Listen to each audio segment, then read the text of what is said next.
تبارك الذي بيده الملك وهو على كل شيء قدير الذي خلق الموت والحياة ليبلوكم أيكم أحسن عملا وهو العزيز الغفور الذي خلق 7 سماوات طباقا ما ترى في خلق الرحمن من تفاوت فارجع البصر هل ترى من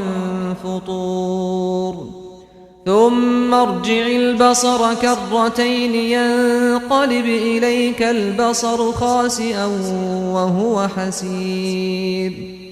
ولقد زينا السماء الدنيا بمصابيح وجعلناها رجوما للشياطين